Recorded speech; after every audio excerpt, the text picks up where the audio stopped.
This segment is sponsored by the Tennessee Wildlife Resources Agency. Join us in preserving and protecting Tennessee's wildlife. Y'all. All right, welcome back, everyone.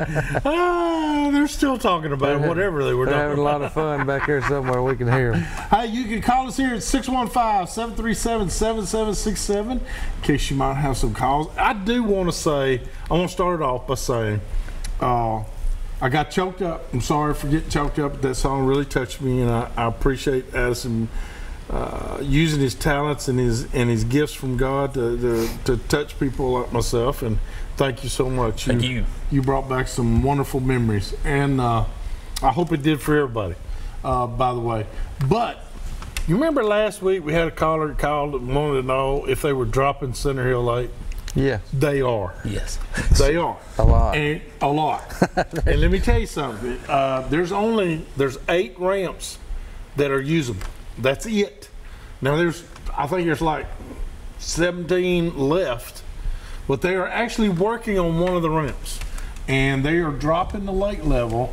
And they say that if the rain doesn't cause them major problems, that they're only going to drop it for 3 weeks. So it'll only take 3 weeks to build the forms, pour the concrete. They are actually extending and repairing some ramps. So it's a good thing.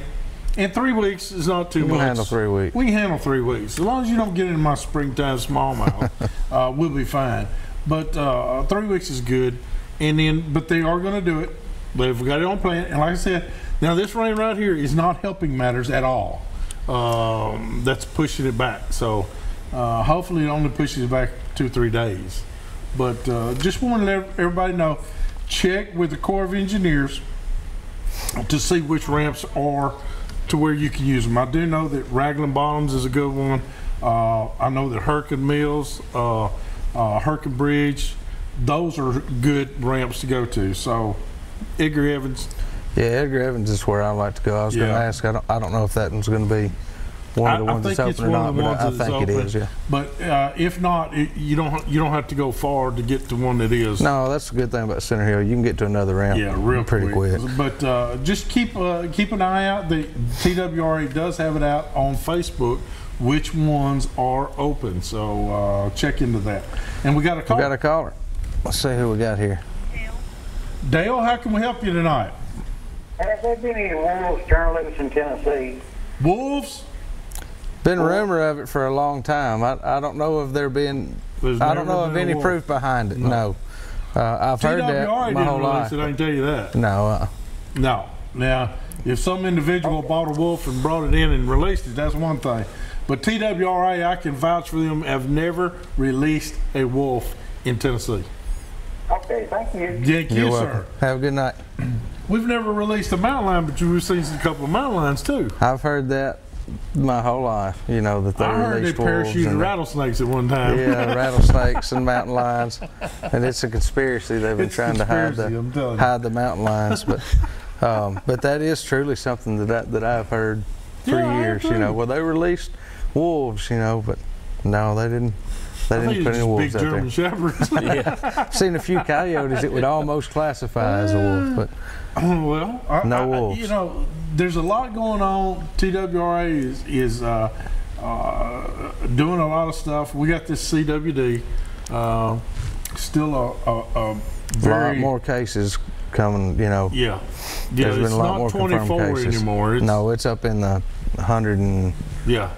126, I think, was the last number I saw. I thought so. But it seems like every time I get a number, I see a higher number the next day. But and hopefully these are all reputable numbers. I hope nobody's, you know, boosted. I would say they're probably pretty tight, and they're looking at.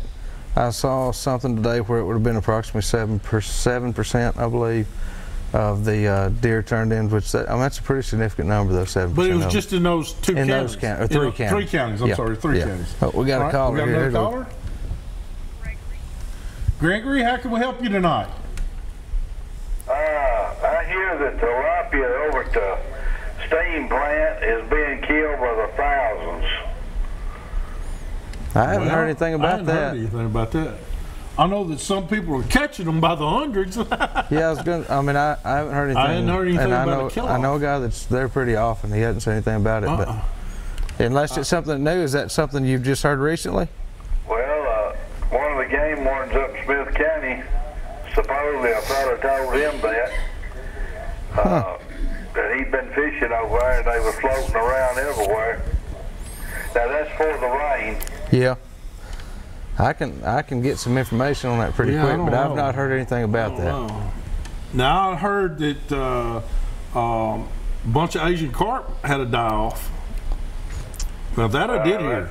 That fella may have got mixed up with Asian carp. Yeah, because now I heard that there was a big die-off about 2 weeks ago, pretty substantial. Maybe that's what it was. You know, when we had the real hard freeze there, the 17, 18 degrees. Yeah. There was a big die-off of Asian carp. We need more of that. Yeah. We need more of them to die. More and more of that. Yes. But I haven't heard anything about tilapia. I'm going to say he was probably just mistaken. Thank you, sir. We appreciate you. Bye. All right, is there another call? No, I don't think so. Something lit up, but I don't know what it is. I don't know anything about it. They gave us general instructions. We know how to hit a couple buttons. That's all we need. You know how. They didn't even bother with me. Didn't even waste their time with that. No, you got to be trainable first. I tell you. But Addison, you love the bass fish, and now you're originally from North Carolina. Yep. How long you been here in Tennessee? I've been in Tennessee now for 8 years. Awesome. Yeah. Now, did you struggle like everybody else and waited tables and all that kind of stuff? Absolutely. It started. My first year in town, I think I worked at Sears. Yeah. $7.25 an hour, and lifting refrigerators and everything else. How'd you start off with a raise? Because I didn't.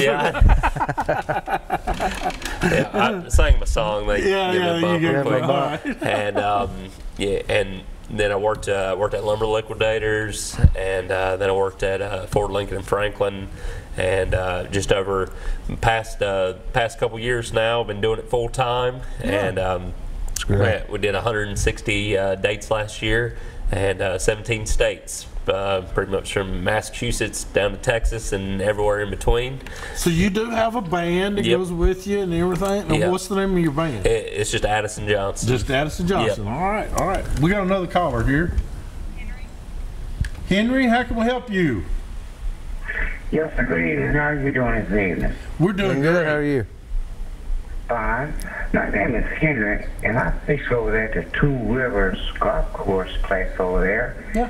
And for the past 2 years, I've been seeing a small gator now. Now, this game warden was over there one day, and I reported to him. He glassed for about a half an hour.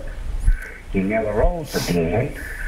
So I was over there Monday on the back side over in the bushes, and so a lot of carp scales over there. Yeah. And I've seen this thing about 2 or 3 times. And somebody need to go out there and investigate that, because if one of the dogs, somebody get hurt out there, it's going to be a problem. It's been reported to a game warden 2 years ago. So I just want to let y'all guys know. Well, somebody need to check that out.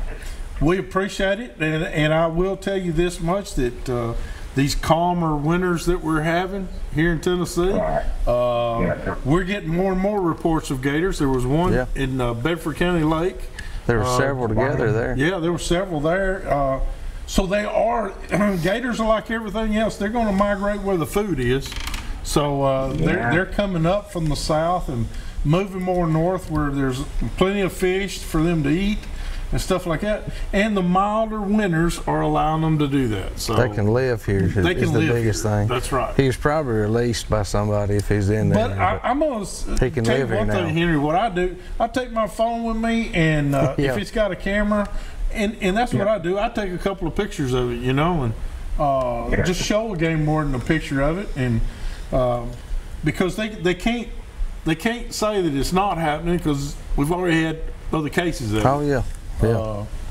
Just like a buddy of mine, Jeff Hill, that runs Mad Dad Lures, there's a gator hanging out at South Salty Boat Ramp. I mean, it just hangs out there, And he's seen it 4 or 5 times. And normally there's no gators in Gunnersville, but there is there. There is there, huh? So it's like that. But Henry, thank you so much for calling. I appreciate it, sir. Have a good night. evening. Thank you. And we got Greg. How can we help you? Hello. Yes, sir. Hey, are they catching any sauger below the dam or above the dam at Cordell Hall? I've had a couple of reports from there, but they weren't good ones. Yeah, they're not good. A couple of guys I know that fish sauger down there quite often at Cordell Hole have been over the last few weeks, and to be honest, that none of them have done very much good yet at all. No, it has been really poor this year. I don't think the water got The right. water's just, yeah, the water's been crazy. So that's hurt on my bunks. And you know, regardless of whether we like to think about it or not, but you know, sauger eat too. And if that shad's not right, Yeah. and it's not staying deep because of the water temperature, they're not going to be up there. Yeah, they're hopefully So- they'll get a chance to catch a few for it, you know, but they haven't been doing much good yet. The walleye's been doing fairly well. Now Not I did hear a at good Cordell. report. That might be somewhere, but I hadn't heard much good from there either. Center Hill and places Below like that. Cordell? Yeah. No, Center Hill. He's Center talking Hill. Center Hill. So the walleye's been doing fairly well down there, but the sauger's just been like nothing. It has. Nothing. So there's a lot of people that are in the same boat with you, Greg. They want to see I them. hear you. Well, thank you for your call. Have a good night. All right, thank you. Thank you. You too, bye. Yeah, it's unusual. I mean, we've had some good years, but it seems like the past 4 or 5 years haven't been all that great for sauger. No, it's tough below the dams It right is. now anyway. I mean, we were talking about the Caney earlier tonight, Addison and I were, and it's been tough there. The water's, it's been tough to get down in there I and did fish. forget one good report I had for you. Pickwick, they are catching the far out of smallmouth below the dam at Pickwick. Well, there's you a good one. That's You can go- oh man, Get to they are Pickwick. on fire there. They've been catching them on swim baits up against the riprap. So they said it is on right Well, there. it's time to go over and do this week's tip of the week. This week's tip of the week is being sponsored by Davidson Farmers Co-op, your hometown store. You can see them right there on Dickerson Pike, just off of Bradley Parkway, or give them a call, 615-860-4774. All right, we got a great tip. What do you got? Well, you know, we got a cold front coming through tonight and tomorrow. So it's a major front coming through tonight and tomorrow. And it says a hammer, so that means it's going to be hard. Remember, though, fish are going to eat. They got to eat. Yeah.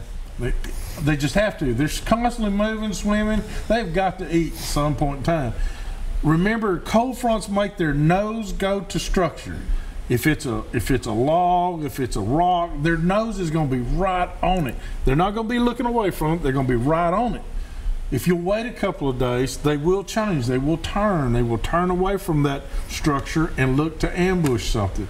So what I try to tell people is the first ones that are going to do it are those northern banks. Go to fish your northern banks. It's the ones that gets the sun the most, and they warm up the fastest on northern banks. But also look for black shell rock or that flake rock, something like that that heats up really, really fast. You can have a pretty good productive day if you just look and check your geography around you and find out what warms up the fastest. That's where the fish are going to be. That's a good one. I'm going to use that tip here in a couple of weeks. You better. Guys, we're going to take another quick break. When we come back, You we'll gonna have a fish recipe that by for yourself, huh? you and some more Southern Woods and Waters.